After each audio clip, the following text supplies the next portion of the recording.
विश्वास यानी कि द सेज ग्रुप। जी हाँ, ऐसा मैं इसलिए कह रही हूँ क्योंकि जब भी द सेज ग्रुप का नाम आता है, आप चाहे एजुकेशन सेक्टर की बात कर ले, रियल एस्टेट की बात कर ले या फिर हेल्थ सेक्टर की बात कर ले, हम आंख मूंद कर इस पर भरोसा कर लेते हैं। और जाहिर सी बात है कि अब आप भी जानना चाहेंगे कि द सेज ग्रुप की शुरुआत आखिर कैसे हुई। इसी पर हम आज बातचीत करेंगे। हमारे साथ खास मेहमान जुड़ रहे हैं। जी हाँ, द सेज ग्रुप के CMD इंजीनियर संजीव अग्रवाल जी। उनसे हम जर्नी के बारे में भी जानेंगे, लेकिन सबसे पहले सर, बंसल न्यूज़ पर आपका बहुत बहुत स्वागत है। बंसल न्यूज़ का धन्यवाद, जिसने अपना प्रभाव बनाया है पूरा मध्य प्रदेश छत्तीसगढ़ में। सेज ग्रुप, सेज का नाम लेते ही एक एहसास होता है प्यूरिटी का, समर्पण का, प्रेम का। क्योंकि सेज मतलब संत, सिद्ध पुरुष। तो सेज की शुरुआत तो अनंत काल से शुरुआत है। सिद्ध हमारे अनंत काल से हमारे साथ सिद्ध जुड़े हुए हैं, हम भी उसी का एक पार्ट है। आज सेज ग्रुप की जवाबदारी संजीव अग्रवाल के पास है, कल सेज ग्रुप की जवाबदारी हो सकता है शिवानी अग्रवाल के पास होगी, परसों उनके बच्चों के पास होगी। कोई ना कोई ये तो जर्नी है, कभी किसी सिद्ध के पास थी, कभी किसी के पास है। सेज ग्रुप की शुरुआत 80s में शुरुआत हुई थी, रियल एस्टेट से शुरुआत हुई थी। 2000 में हम एजुकेशन में आए, 2007 में हम इलेक्ट्रिकल इंफ्रा में आए, 2000 फिर हमने बहुत तेज़ी से ग्रो करके एजुकेशन में हमने बहुत बड़ा मुकाम बनाया। Says university Indore, says university Bhopal, SIT engineering college, says international school, continuation में हमने बहुत सारे एजुकेशन प्रोग्राम्स में हमने पार्टिसिपेट करा। करीब करीब 35,000 स्टूडेंट हमारे सेज ग्रुप में पढ़ रहे हैं। और अभी अभी हम 4 जनवरी 2023 को जो मेरा एक सपना था कि भोपाल की जनता की कैसे सेवा करूं, एक एजुकेशन के बहाने में सेवा करने की कोशिश करता था, एक रियल एस्टेट के बहाने बहुत अच्छा उनको हाउसिंग प्रोवाइड करके करता था। अपोलो के साथ, जो कि एशिया का सबसे लीडिंग हेल्थ ग्रुप है, उसके साथ मिलके एक अपोलो सेज हॉस्पिटल की शुरुआत करी।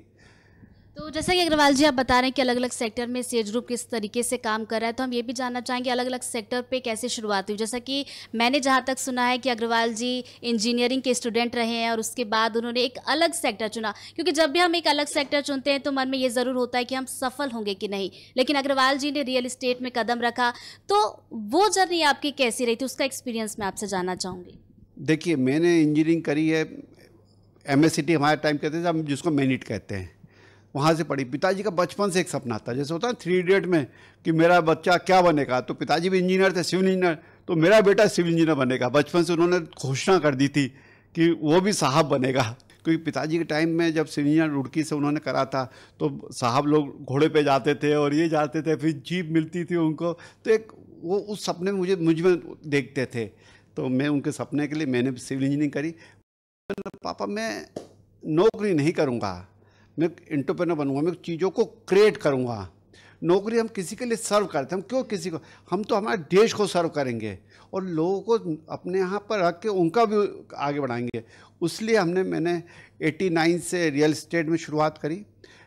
1 बंगला बनाया, 3 बनाए, 10 बनाए, 50 बनाए, 100 बनाए, 500 बनाए, 1000 फ्लैट बनाए, ऐसे कॉलोनियाँ बनानी शुरू करी। अभी करीब मेरी 8 कॉलोनियाँ भोपाल में चल रही हैं। आउट ऑफ भोपाल ही हम 2-3 रियल एस्टेट के प्रोजेक्ट्स कर रहे हैं। तो हमने एक मार्का बना दिया है सेज ग्रुप का रियल एस्टेट में, और चीज़ों को एक अच्छे से करने की कोशिश करते हैं, दिल से करने की कोशिश करते हैं, विश्वास के साथ करने की कोशिश करते हैं। इसलिए कि हम सेज हैं। सेज मतलब संत होता है। विश्वास ये है कि रियल इस्टेट में जब भी हम इन्वेस्ट करना चाहते हैं तो सबसे पहले हम यही सोचते हैं कि द सेज ग्रुप। जैसा कि आपने बताया कि शुरुआत आपने कैसे की थी, और आज के समय में जब इतनी ऊंचाइयों को सेज ग्रुप छू रहा है रियल इस्टेट के क्षेत्र में, तो कैसा अब आपको लगता है, तब और अब? देखिए, तब भी बहुत रिक्वायरमेंट थी, बहुत सारे लोगों को हाउसिंग चाहिए थी, अभी भी चाहिए। रेट बढ़ गए हैं। जब हम शुरू में मैंने फ्लैट बनाता था तो 3 लाख का फ्लैट बहुत महंगा फ्लैट कहलाता था। अब 1 करोड़ का भी फ्लैट महंगा नहीं कहलाता है, क्योंकि रीच बढ़ गई है, सोच बढ़ गई है, चाहत बढ़ गई है। और ख़ासकर कोविड के बाद तो बहुत सारा सिनेरियो बदला है। अब लोग पैसा जोड़ नहीं रहे, खर्च कर रहे हैं। तो और आने वाला समय हमारे देश का समय है, बहुत तरक्की करना है, हमारे देश को बहुत आगे जाना है। तो इस टाइम जो चीज़ें ले लोगे वो उसके रेट बढ़ने ही बढ़ने हैं। तो रियल एस्टेट में आने वाला समय बूम है। तो मेरी इसी माध्यम से मैं अपील कर लूँगा, जिसने मन में सोचा है लेने का कुछ भी, फ्लैट, डुप्लेक्स, प्लॉट ले, नहीं तो आने वाले समय में वो रेट डबल टिबल होना शुरू हो गए हैं। तो चलिए, जैसा कि आप रेट को लेकर जिक्र कर रहे हैं कि डबल तिबल हो गए और रियल एस्टेट में हम सेज ग्रुप पे भरोसा करें और जल्दी से ले भी ले, तो ऑफर्स आप लोग क्या क्या दे रहे हैं? ऑफर्स तो बहुत सारे हैं, ये तो गिमिक्स है, मार्केटिंग गिमिक्स है। मैं सिंपल पर्सन, मैं एकदम स्ट्रेट फॉरवर्ड कहलाता हूँ, क्योंकि हम संत हैं, सिद्ध पुरुष हैं, सेजियंस है, स्ट्रेट फॉरवर्ड। हम कोई ज़्यादा गिमिक्स नहीं खेलते। भैया 50 लाख का फ्लैट है, अभी ऑफर है 5 लाख का, 45 लाख में ले लो। हमारा मार्जिन था, हमें घर में आके 42 लाख का पड़ता था, 8 लाख हम प्रॉफिट था, तो 5 तुम ले लो, 3 हम कमा लेंगे। मैं हमेशा मानता हूँ विन विन पे काम करते हैं तो चीज़ें आसान होती हैं। कस्टमर को भी जिताओ और खुद भी जीतो, तो चीज़ें आगे बढ़ेंगी और वो हमेशा याद रखेगा। और उसके थ्रू ही ग्राहक, हमारे पास रियल एस्टेट में करीब करीब 60% रेफरल केस है। रेफरल केस मतलब कि किसी ने लिया है, जैसे आपने लिया तो आपने अपने ब्रदर को दिला दिया, आपने अपने किसी दोस्त को दिला दिया, तो ऐसे ही हमारे मैक्सिमम बिकते। वो तभी बिकते क्योंकि अगर आप सेटिस्फाई हो गए हमारे रियल एस्टेट से तो वो आगे बेचोगे।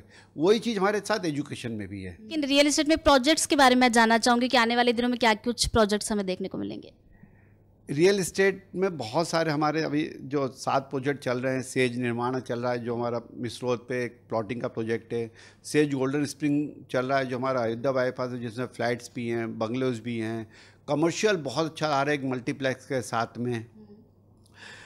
सेज माइलस्टोन करके एक होशंगाबाद रोड पे प्रोजेक्ट है जिसमें हमारा कमर्शियल भी है और डुप्लेक्स भी है, प्लॉट भी हैं। सागर पल करके हमारा जाटखेड़ी पे है। हम ऐसे ये प्रोजेक्ट तो बहुत सारे रनिंग में हैं। सेज यूनिवर्सिटी के पास में हमारे प्लॉटिंग के प्रोजेक्ट्स हैं, तो बहुत सारे प्रोजेक्ट्स हमारे चल रहे हैं। और आने वाले समय में 3-4 प्रोजेक्ट बहुत जल्दी हम लॉन्च करने वाले हैं। अभी उसको नहीं बताऊंगा क्योंकि हम आफ्टर ऑल फॉर्मेलिटीज़ में ही जाते हैं, तभी हम बुकिंग शुरू करते हैं। नहीं तो प्रेशर आने लगता है कि सर आप तो ले लो, प्री लॉन्च बुक कर लो। नहीं भैया। तो चलिए, जिस तरह के प्रोजेक्ट्स की आप बात करें, मेरा भी बन रहा है कि जब आप प्रोजेक्ट्स लेके आएंगे तो मैं भी कुछ ज़रूर ले लूँ।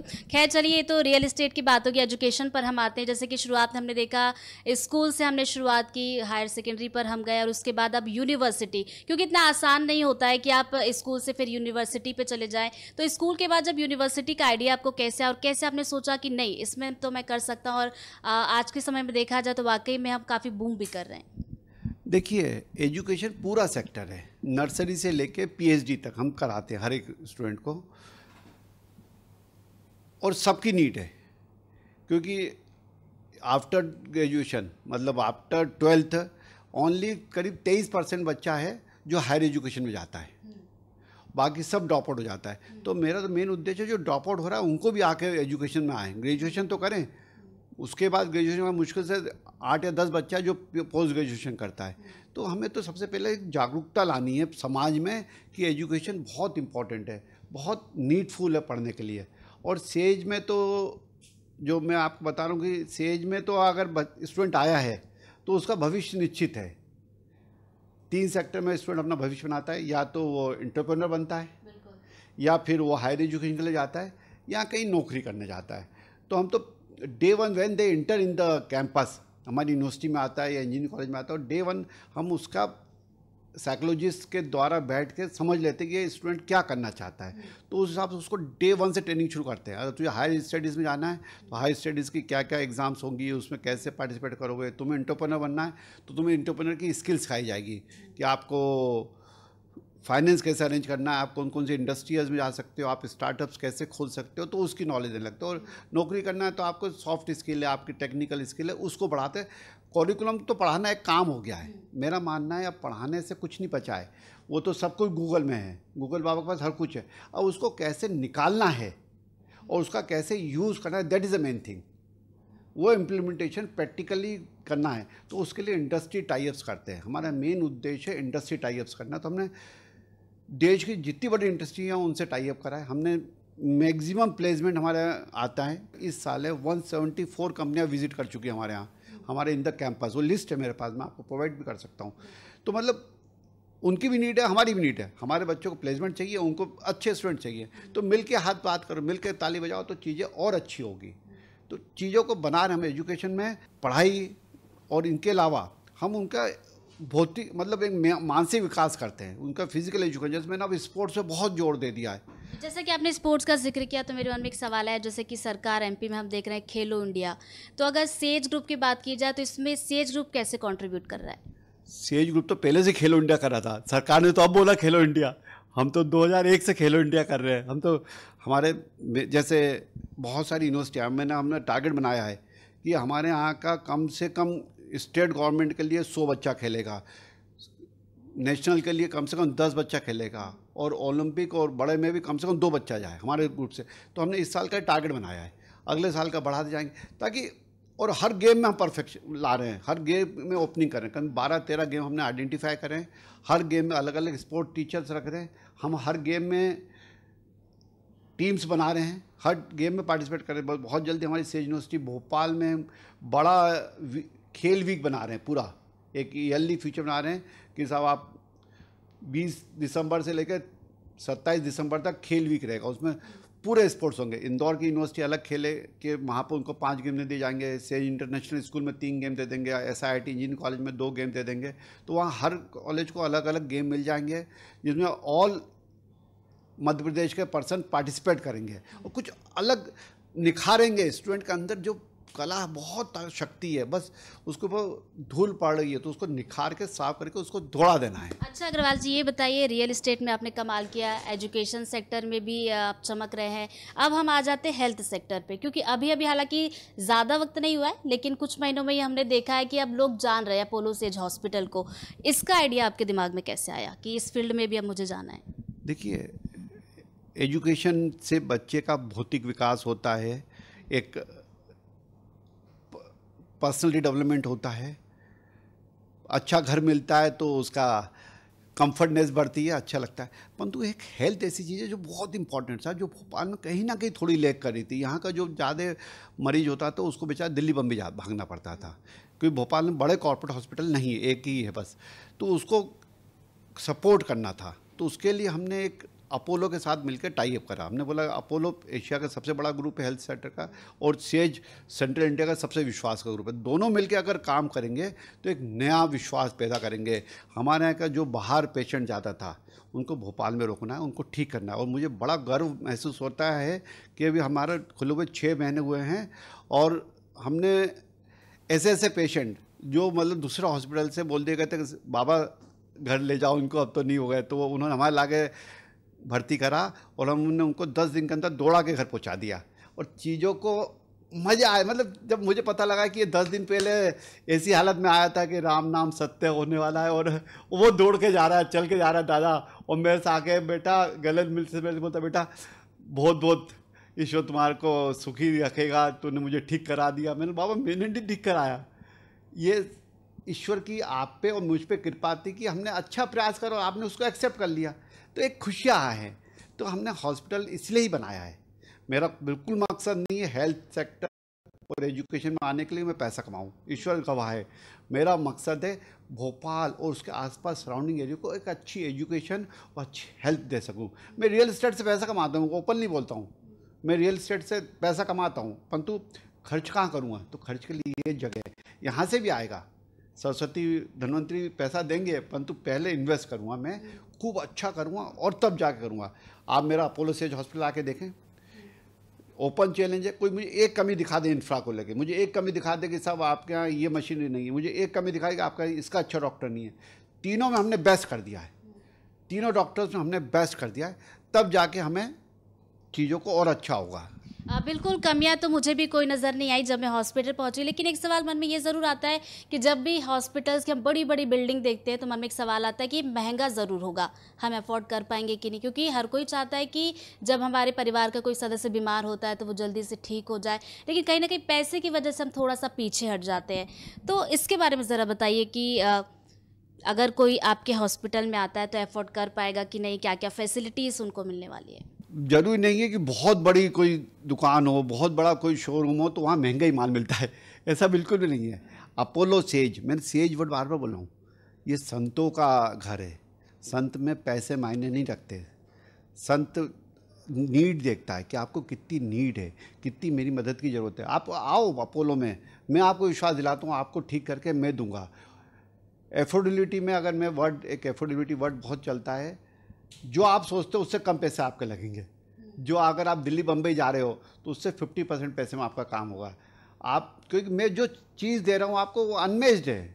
पैसा तो खर्च होगा और नहीं है तो कोई बात नहीं, हम आपको ठीक कर देंगे, जब आपके पास होगा तब आप दे देना। परंतु मेन मकसद है हमारा आपको ठीक करना, रोग मुक्त करना, आपके चेहरे पे हंसी लाना, आपके हैप्पीनेस पे काम करना, हमारा मेन मकसद है कि आप, मैं हमेशा बोलता हूँ कि आके अपने आप जुड़ जाते हो। क्योंकि हमने NABH करा लिया है, इसीलिए NABH करा लिया हमने। आयुष्मान के भी जो कुछ टाई अप्स कर लिए हैं हमने, कैशलेस, हमारे पास पूरे इंश्योरेंस की जितनी भी इंश्योरेंस सबसे हमने टाई अप कर लिया। कैशलेस आ गए आपके पास, सब कुछ आ गए। हमने पूरे कॉर्पोरेट है, जैसे BHL है, पुलिस हाउसिंग है, इन सब कॉर्पोरेट से हमने टाई अप कर लिया है। तो करना पड़ेगा। हमारा ऑर्गन ट्रांसप्लांट शुरू हो गया है। हमने ऐसी क्रिटिकल सर्जरीज करी है जो कि इंडिया में होना मुश्किल है, उसको हमने अपोलो सेज में करके दिखा दिया है। क्योंकि अपोलो सेज मतलब सबसे बेस्ट है। बिल्कुल सबसे बेस्ट है। रियल एस्टेट, एजुकेशन और अब हेल्थ सेक्टर, इतनी सारी अचीवमेंट्स, कैसा लगता है? गर्व महसूस होता है, ईश्वर ने मुझ पर कृपा करी, मेरे माँ बाप का मेरे पे आशीर्वाद रहा, मेरे सब संग साथियों ने मेरे पे विश्वास दिखा, इसलिए कर रहा हूँ। हम क्या करेंगे, हमारी क्या औकात है साहब, करने वाला वो है, उस पर विश्वास करेंगे तो वो हम पे विश्वास करेगा, तो आगे विश्वास बनेगा। ये विश्वास की कड़ी है, ये प्रेम की कड़ी है, ये एक्सेप्टेंस की कड़ी है। उस पर अगर करेंगे तो हम भी जीतेंगे और सब जीतेंगे। एक ही है, खुश रहो, खुश रखो, ऑलवेज वर्क ऑन द सच्चित आनंद। ऐसा आनंद जो सत्य के साथ चित्त बना रहा है, उस आनंद पे काम करना ही मेरा परम धर्म है। बिल्कुल, तो काम करना आपका परम धर्म। तो यानी कि हम ये समझे कि हेल्थ सेक्टर के बाद कुछ एक नया सरप्राइजिंग कोई सेक्टर जिसमें आप लोग एंट्री करने वाले, कुछ ऐसी प्लानिंग चल रही हो? प्लानिंग तो बहुत करती है। अब मेरे सामने मेरी बड़ी बेटी शिवानी और दामाद साहब करण आ गए हैं, तो हम तो बहुत सारी खुरापातियाँ तो करना है। हम तो मतलब एंटरप्रेन्योर लोग हैं, रात को भी सोते हैं तो कुछ सपने लेके सोते हैं, उठते हैं तो कुछ सपने लेके उठते हैं और कर जाते हैं। परंतु सब होता है परमपिता की कृपा से, उसको और रिपीट करते जाते हैं। रोज़ बैठते हैं कि ये कर ले, ये कर ले, 4 कटते हैं, 4 जुड़ते हैं और बहुत जल्दी कुछ और खबरें देंगे। हमारा तो फिक्स है, हर 4 जनवरी हमारी फाउंडेशन डे होता है, हम एक नया, कुछ नया करके दिखाएंगे आपको भी। बिल्कुल, यानी कि कुछ नए का इंतज़ार हमें थोड़ा सा करना पड़ेगा, लेकिन वो इंतज़ार ज़रूर खत्म हो जाएगा। अभी तक मैंने आपसे जितनी भी बातें की, कहीं ना कहीं मुझे मोटिवेशन मिला, और अगर मैं गलत नहीं हूँ अग्रवाल जी, तो आप एक मोटिवेशनल स्पीकर के तौर पर भी मैंने आपको कई बार बोलते सुना है। तो एक मोटिवेशन के तौर पर जो आपके ही फील्ड में आपके जैसा ही बनना चाहते हैं, उनको क्या मैसेज देंगे? खूब खुश हो के काम करो, एक्सेप्टेंस बढ़ाओ और समर्पित होते जाओ, तो चीज़ें अच्छी हो जाएंगी।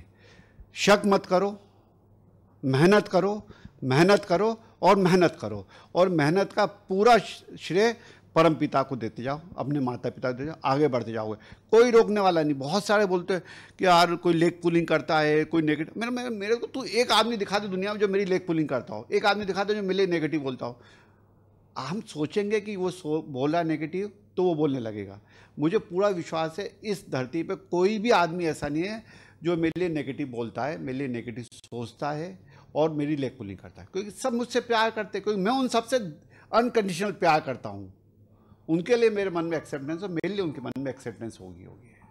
तो ये थे हमारे साथ द सेज ग्रुप के CMD इंजीनियर संजीव अग्रवाल जी। बड़ी अच्छी बात इन्होंने कही कि मेहनत करो, मेहनत करो और मेहनत करो, आपको कोई नहीं रोक सकता। और शायद यही वजह है कि रियल एस्टेट से शुरुआत इन्होंने की और आज हेल्थ सेक्टर तक वो पहुंच गए और नई ऊंचाइयों को मार्केट में छूते हुए नजर आ रहे हैं। और यही वजह है, एक बार फिर से कहूँगी, विश्वास यानी the sage group. Camera person Ashwini के साथ ऋतु सिंह, बंसल न्यूज़, भोपाल।